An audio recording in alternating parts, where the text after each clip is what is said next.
Recorded Books presents Vexed 3, The Final Sin, by Honey, narrated by Tamara Thompson. Chapter 1. I'm about to lose my damn mind, Zach. Venus wiped the heavy flow of tears from her eyes with a crumpled napkin and sniffed. I swear to God, I don't know what's going on with my baby. It's like she's possessed or something. All of the talking back and cussing. Cussing?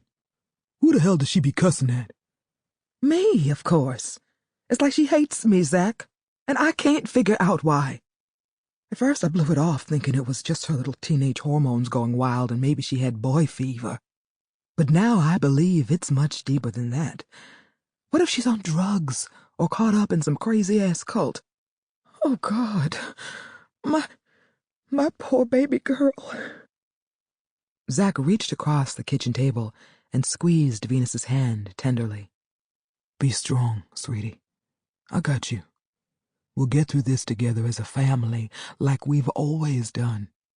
I promised you the day Nahima was born that I would always be there for you and her no matter what happened between you and Jay.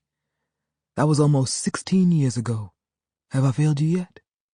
Venus shook her head as tears continued to stream down her face over a weak smile. Damn right I haven't, and I never will. That's why I'm sitting up here in your kitchen at 7:36 in the morning after pulling a 12-hour shift. My ass is tired as hell, too. But Uncle Zach is about to fix this shit. I hope you can. But Nahima ain't the same little girl you used to bounce on your knee and give piggyback rides to around the block, Zach. She don't even look the same. That child came in here the other day with all of her long, thick, beautiful hair chopped down to an afro. I almost had a heart attack. She's so damn disrespectful and defiant. It's like she's channeling. The double chirp from the security system, followed by the sound of the front door closing, interrupted Venus. She and Zach turned toward the entrance of the kitchen. Go get her, Mommy, said Zach. I'll chill right here. Holler if you need me. Okay. Venus stood up, seemingly nervous, and tightened the belt on her paisley bathrobe. She dabbed her eyes with the napkin again and swallowed hard before she made slow steps toward the kitchen door. Zach couldn't imagine raising a child, biological or adopted, who he'd one day be afraid of. Zach Jr., Zion, and Jalen were no angels, but he would kill them dead before he'd allow them to rise up and go rogue on him and his wife Jill. Oh, hell no. That was why when Venus sent him a text message right after midnight informing him that his niece Nahima hadn't returned home from school since she dropped her off that morning, he decided to head straight over to their house after completing his shift at Grady Memorial Hospital. Zach felt kind of bad that he hadn't been more involved in Nahima's life in recent months, but the job promotion he'd busted his ass to get was so stressful that sometimes he barely had the energy to spend time with his own kids on his days off.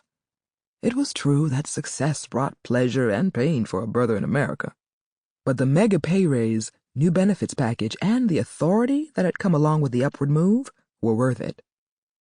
After completing the pediatric nurse practitioner program at Emory University's Nell Hodgson Woodruff School of Nursing, Zach had been promoted to third in command at Grady, under only the 2 doctors overseeing the neonatal intensive care unit. That was when the vultures and demons had come out bold and fierce. A little red-headed, green-eyed Karen had been his stiffest competition for the promotion, and she probably would have scored the damn bag if her little anorexic ass hadn't been so evil and temperamental. Hardly anyone in the unit liked her because she was a young girl from old Southern money, with an Ivy League education who looked down her nose at the older and more experienced nurses, especially the black ones. The little bitch didn't think her shit stank. Cool, smooth, and always the professional gentleman, Zach, with his years of experience and great rapport with not only the other nurses but with the unit's support staff as well, booted her ass right out of the game. And when she landed on her flat ass, her white privilege fueled her rage. Now she was on a mission to make Zach's life pure hell. But she had the right one because boss brother number 1 was that nigga. Sample complete. Ready to continue?